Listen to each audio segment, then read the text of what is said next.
दंतेश्वरी के नाम पे ही ये जो क्षेत्र है दंतेवाड़ा बना है, इसके बारे में थोड़ा सा।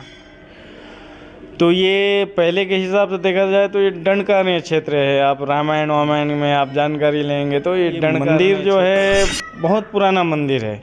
यहाँ का शिलालेख के आधार पे ये मंदिर नागवंशी गंगवंशी राजाओं से भी पहले का मंदिर है। माता जी तो विश्व विख्यात हैं। यहाँ विदेशों से भी कुछ समय में आते हैं, फ्रांस से आते हैं, लंदन से आते हैं, अमेरिका से आते हैं।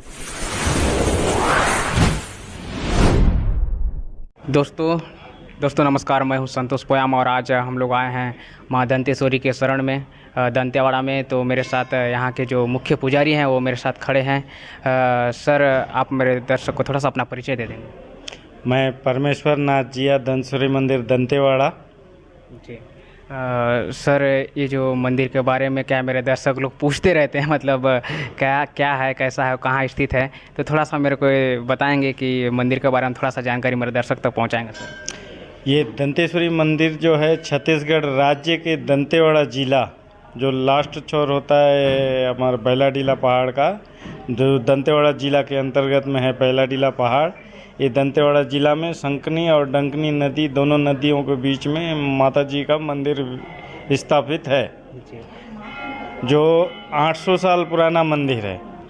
इसमें माता जी का जो उत्पत्ति है वो आदिकाल से हुआ है।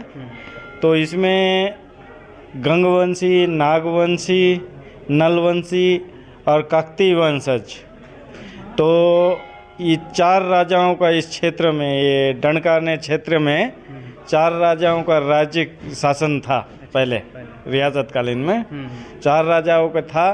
तो इसमें गंगवंशी राजाओं द्वारा जीर्णोद्धार किया गया रहा एक बार मंदिर, और उसके बाद पुनः फिर ये 800 साल पहले जो हमारे काकतीय राजवंश जो वारंगल से आए बस्तर में नए राज्य का विस्तार करते हुए, तब इनके समय में भी एक बार माँ दंतेश्वरी का मंदिर का जीर्णोद्धार हुआ था। अच्छा, तो उसके बाद से अभी नहीं हो पाया सर? तो अभी जीर्णोद्धार अभी जो होता है तो ये शासन प्रशासन, अभी पुरातत्व डिपार्टमेंटल के द्वारा ये अभी फ़िलहाल अभी फिर ये मंदिर में नया फिर ये लकड़ी वकड़ी ये सब नया कार्य हुआ है अभी फ़िलहाल। अच्छा, जो मंदिर में मैं जैसे देख रहा था पूरा स्तंभ क्या मतलब पत्थर से बना हुआ है, तो इसके बारे में थोड़ा सा बताएंगे। तो ये जो मंदिर बना था ये काकतीय राजवंश समय में लास्ट बार जीर्णोद्धार हुआ रहा। तो उस समय ये सब पत्थरों का जो खंभा जो दिख रहा है आपको, ये बारसूर से लाया गया था। अच्छा, तो बारसूर जो है ये अपना ये गिदम ब्लॉक के अंतर्गत आता है, चित्रकूट विधानसभा में।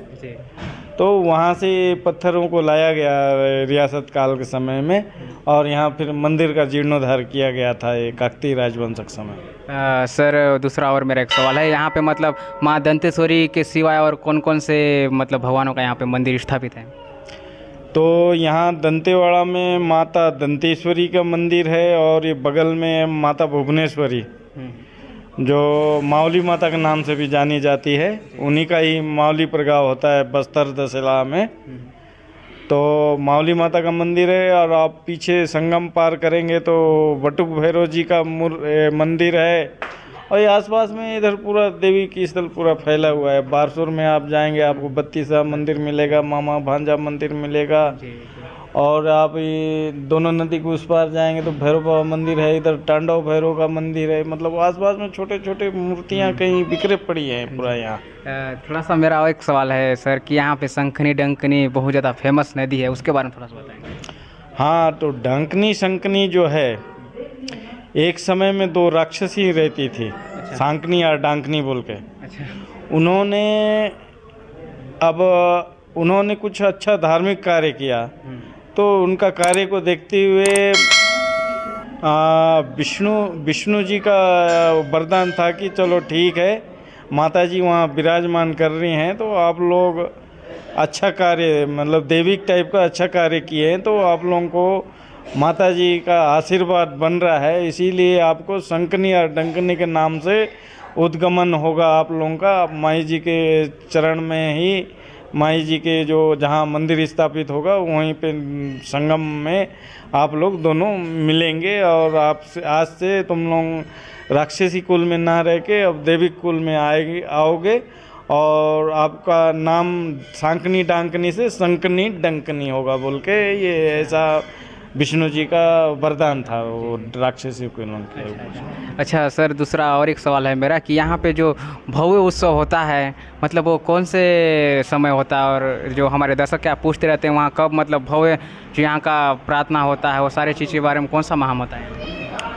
तो यहाँ जो भव्य रूप से जो कार्यक्रम होता है उसमें साल में 2 बार होता है, एक दुर्गा नवमी और एक राम नवमी, और एक होता है फागुन मास में मंडई मेला दंतेवाड़ा का, जो उसमें भी बहुत दूर दूर से आते हैं लोग बाग और यहाँ का मंडई मेला देख के जाते हैं। और कुछ लोग व्यापारिक रहते हैं, कुछ लोग देखने के नाम से पर्यटक के नाम से आए रहते हैं, कुछ लोग व्यवसाय के रूप में आके यहाँ का पूरा भव्य रूप से मंडई मेला भी बनाते हैं, सामान भी बेचते हैं और चले जाते हैं। और यहाँ पे मतलब कितने दूर दूर से श्रद्धालु लोग दर्शन के लिए आते हैं? तो यहाँ तो माता जी तो विश्व विख्यात हैं, यहाँ विदेशों से भी कुछ समय में आते हैं, फ्रांस से आते हैं, लंदन से आते हैं, अमेरिका से आते हैं, और बाकी ऑल इंडिया लेवल पे तो लगभग साउथ इंडियन भी आते हैं, और आप उत्तर क्षेत्र से उधर यूपी बिहार गुजरात सभी महाराष्ट्र सभी जगह से आते हैं यहाँ। और मैंने ये सुना है महाराज जी यहाँ पे मतलब क्या एक प्रवीण चंद महाराज जब थे तो वहाँ उनके मतलब घर से महल से यहाँ तक के लिए कोई गुफा है, ऐसा सुना ही में आया था। तो पहले के बुजुर्गों का कहने अनुसार तो यहाँ एक सुरंग था जो महाराजा साहब वहाँ से माँ दंतेश्वरी के मंदिर तक पहुँचते थे बोल के, ऐसा सुरंग था बोल के बताते थे। और क्या है, जब वो अंग्रेज़ों का शासन आया तो उस समय यहाँ माता जी को यहाँ नरबली होता था बोल के बोलते थे। अब एक्चुअल में अपन नहीं जानते कि होता था या नहीं होता था, या उस समय के आधार पे होता भी रहा होगा। तो इस कारण कोई अंग्रेज शासन को बता दिया, ब्रिटिश शासन को, कि वहाँ नरबली होता है। तो उन लोगों ने यहाँ पूरे आसपास खुदवाया जिसमें जानवरों का हड्डी ढांचा मिला, मनुष्यों का नहीं मिला। तो वहाँ से फिर वो सुरंग को बंद करवाया गया ब्रिटिश शासन काल में बोल के हमारे दादाजी पिताजी लोग बताते थे। अच्छा, दूसरा ये जैसे यहाँ पे श्रद्धालु लोग आते हैं तो जैसे यहाँ पहले बहुत सारा भीड़ भाड़ रहता है, तो क्या नए लोग जब भी आते हैं तो यहाँ क्या उनको यहाँ का प्रोसेस पता नहीं रहता, तो उसके लिए थोड़ा सा बता देंगे क्या, जब सबसे पहले मंदिर में आएंगे तो क्या क्या करना रहता है? तो जैसे ही पार्किंग स्थल में पहुँचेंगे तो अपना नारियल सामान खरीद के, जो प्रसाद है उसको खरीद के, जैसे बाकी फिर समय में तो भीड़ भाड़ रहता नहीं है, उस समय में आराम से दर्शन हो जाता है। बाकी भीड़ भाड़ समय में लाइन लगाना पड़ता है, तो लाइन लगाने से वो 2 घंटा का 4 घंटा का ऐसा नंबर आने से लाइन वाइज लाइन यहाँ से दर्शन करके निकल सकते हैं। तो एक्चुअल में जैसे अभी तो नॉर्मल समय में यहाँ जैसे माता रानी के यहाँ पहुँचना बहुत मुश्किल रहता है, तो उसके लिए जैसे हमको उनके चरणों तक जाना रहता है तो कब उसको खोलते हैं मतलब रास्ता? तो वैसे चरणों तक, माता जी के चरणों तक तो जा नहीं सकते। जैसे अभी यहाँ था आरती थाली रखा है, सभी आरती लेते हैं, तो ये कोरोना काल से यहाँ तक, इससे पहले कोरोना काल से पहले थोड़ा अंदर तक रहता था ये ज्योत का थाली। अभी कोरोना काल से थोड़ा बाहर व्यवस्थित किया गया है, जिससे कि अंदर घुसने के लिए धोती अनिवार्यता है, फुल पैंट पहन के आप प्रवेश नहीं कर सकते। फुल पैंट जो है पश्चिम सभ्यता का पोशाक है, और हमारा पुराना परंपरा के अनुसार धोती और कुर्ता हमारा हिंदुओं का पोशाक है। तो धोती और कुर्ता यहाँ निषिद्ध नहीं है, सिर्फ फुल पैंट और पायजामा निषेध है। बाकी आप हमारा हिंदू पारंपरिक वस्त्र पहन के आप जा सकते हैं। अच्छा, अभी कमल देव भंज देव जो हैं अभी बस्तर के राजा, तो वर्तमान में उनका यहाँ पे मतलब क्या योगदान रहता है? तो देखिए, कमल चंद्र भंजदेव जो हैं अभी वो दस्तक पुत्र के रूप में हमारे काकतीय राजवंश के। तो ये मंदिर जो है बहुत पुराना मंदिर है। यहाँ का शिलालेख के आधार पे ये मंदिर नागवंशी गंगवंशी राजाओं से भी पहले का मंदिर है ये। तो समय समय में जो राजा का राज्य शासन काल में मंदिर का जीर्णोद्धार का समय आया, वो अपना अपना जीर्णोद्धार करवाए। उस समय का ताम्रपत्र या कुछ लिखित तो शिलालेख है, तो उसमें दर्शाया गया है। बाकी काकतीय वंशज के ये दस्तक पुत्र हैं, तो उस आधार पे बस्तर की जनता चलो ठीक है, हमारे काकतीय राजवंश के पुत्री के लड़के हैं बोल के आज भी उनको राजा स्वरूप मानती है बस्तर की जनता। मैंने सुना है पंडित जी की जैसे केशकाल हो गया, उधर से पूरा देवी देवता एक समय में यहाँ आते हैं, उसके बारे में थोड़ा सा बताएंगे।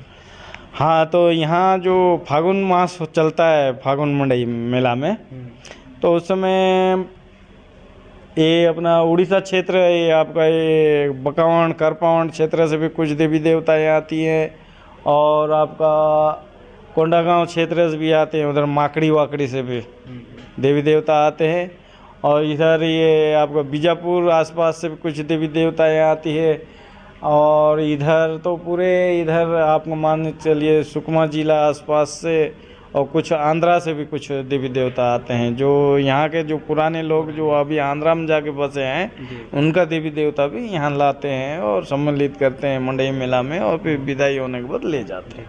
अच्छा, और एक मेरा सवाल है, सामने में एक बड़ा सा स्तंभ बना हुआ है, उसमें लोग अपना हाथ को पहुँचाने का कोशिश करते हैं, उसके बारे में थोड़ा सा बताएंगे। तो वो देखिए क्या है, ये माँ दंतेश्वरी जो हैं वो 3 देवियों में समाई हैं, महाकाली, महालक्ष्मी, महासरस्वती। तो ये महालक्ष्मी का भी स्वरूप हैं, इसीलिए ये नारायणी हुए। तो नारायणी हैं, तो अब इनके पति विष्णु जी हैं, तो विष्णु जी इनके पति हैं, तो अब विष्णु जी का वाहन गरुड़ स्तंभ है वो। अच्छा, तो वो गरुड़ स्तंभ है, जहाँ विष्णु जी का या लक्ष्मी जी का स्वरूप होता है जिस जगह में, वहाँ उस मंदिर में आपको गरुड़ का स्तंभ मिलेगा, गरुड़ जी का। तो ये गरुड़ जी का स्तंभ है। हमारे पहले के लोग बताते थे कि यहाँ इस क्षेत्र में बहुत सांप होते थे, तो इसीलिए जिस समय मंदिर का निर्माण करवाया गया था, उस समय गरुड़ का स्तंभ बनाए, वहाँ से सांप वाँप का मतलब वो कम हो गया आना जाना। तो माँ दंतेश्वरी के नाम पे ये जो क्षेत्र है दंतेवाड़ा बना है, इसके बारे में थोड़ा सा। तो ये पहले के हिसाब से देखा जाए तो ये दंडकारण्य क्षेत्र है। आप रामायण वामायण में आप जानकारी लेंगे तो ये दंडकारण्य क्षेत्र है। यहाँ पूरा बस्तर एरिया। हाँ, ये बस्तर या दंडकारण्य क्षेत्र है। यहाँ पहले राक्षसों का राज था, मतलब ये राम जन्म के समय में। तो ये धीरे धीरे यहाँ डेवलप होते आदिवासी आए, आदिवासी से उसके बाद कई जनजाति के लोग आके यहाँ आज व्यवसाय करके अपना जीवन यापन कर रहे हैं। अच्छा, दूसरा और एक मेरा सवाल है पंडित जी, यहाँ पे मतलब बड़े डोंगर में भी आप देखेंगे, वहाँ पे विमलेश्वरी माँ का मंदिर है, थोड़ा सा उसके बारे में और इसके बारे में थोड़ा सा बताइए। तो क्या है, जो बड़े डोंगर में जो दंतेश्वरी माई हैं, उन्हीं का ही स्वरूप ये माता जी भी हैं। और ये जो बड़े डोंगर और ये दंतेवाड़ा, और ये हमारे बस्तर राज्य परिवार से जुड़ा हुआ है। जैसे बस्तर राज्य परिवार के लोग, जैसे कि कोई राजकुमार जब उनका राज तिलक होता है तो वो बड़े डोंगर के दंतेश्वरी मंदिर में जाके वहाँ राज तिलक करवाते हैं। फिर यहाँ आके फिर माता जी से भी प्रार्थना करके यहाँ भी पूजा पाठ करते हैं। तो बस्तर रियासतकालीन नियम के आधार पे ये बस्तर का जो नया युवराज जब घोषित होता है या नया राजा घोषित होता है, तो उनका वहीं बड़े डोंगर के दंतेश्वरी मंदिर से ही राज तिलक करवा के ही यहाँ लाया जाता है जगदलपुर। तो हमारे साथ आप जुड़ने के लिए बहुत बहुत धन्यवाद पुजारी जी। मेरे दर्शक के लिए अगर आप अपने से कुछ कहना चाहें तो प्लीज़ मेरे दर्शक के लिए। तो आप सभी जितने भी आप में जो इनके चैनल देख रहे हैं वो दर्शक को मैं माता जी की ओर से सभी का जीवन मंगलमय हो, सभी खुश रहें।